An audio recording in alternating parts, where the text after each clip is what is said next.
ఏమయ్యా రేవంత్ రెడ్డి తెలంగాణ ఉద్యమంలో ఏడున్నావయ్యా నువ్వు? నాకు ఈ క్వశ్చన్కి అసలు సమాధానం 3 రోజుల బట్టి దొరకట్లే. పోనీ అన్న పాల్గొన్నావా, ఒక ఫోటో అన్న దొరకబట్టుకుందాం అంటే దొరకలేదు. మీ మినిస్టర్లకు సంబంధించి కూడా అందరు పదవులు పార్టీలు మారిన వాళ్ళు అచ్చిపీఠం మీద కూకున్నారు.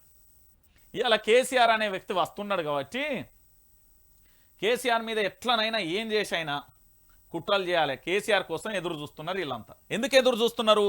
వీళ్ళందరికీ ఇప్పుడే కేసీఆర్ ఎట్లా చేస్తాడు, బట్టగాల్చి మీద వేస్తున్నాడు. బండి సంజయ్ ఏమో కాంగ్రెస్ ప్రభుత్వాన్ని కూల్చేస్తున్నా అని కేసీఆర్ మీద వేస్తాం. కేసీఆర్ అనే వ్యక్తి ఎంత నిజాయితీ పరుడు, ఎంత మంచోడు అంటే ఒక్క మాటలో చెప్తాయినండి తెలంగాణ ప్రజలారా.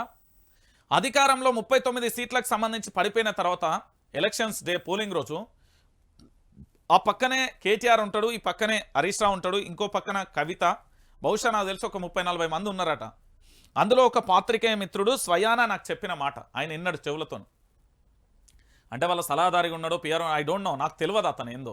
ఏమని చెప్పిండు అంటే, అన్న నువ్వు నమ్ముతావు నమ్మో, ప్రభుత్వాన్ని పడగొట్టాలంటే ప్రజలు ఇచ్చిన తీర్పును గౌరవిద్దాం. కాంగ్రెస్ ప్రభుత్వానికి సంపూర్ణ మద్దతు తెలుపుతున్నాం. వాళ్ళ ప్రభుత్వాన్ని మనం కూర్చోట్లేదు. ఆ ప్రభుత్వం జోలి 100 రోజుల వరకు ఓపికగా చూడండి. 6 గ్యారంటీలు అని చెప్పిన ఏంది అలవి కాని హామీలు అంటే నెరవేర్చని హామీలని మనకు తెలుసు, రాష్ట్ర ప్రజలకు కూడా తెలుసు. కానీ మనం ఏం చేయలేం. తెలంగాణ సమాజానికి మనం ఈడ ఏంది మెడికల్ కాలేజీలు తెచ్చినాం, ప్రాజెక్టులు తెచ్చినాం, కరెంటుకు సంబంధించి తెచ్చినాం. కష్టమైన నష్టమైన తెలంగాణలో ఏ బిడ్డకు తెలియకుండా వాళ్ళ అప్పులైతే అది దాన్ని ప్రచారం చేసినప్పటికీ కూడా ఎక్కడా కూడా ఒక్క మాట కూడా బయటికి పొంకకుండా ప్రభుత్వ పాలన చేసినాం.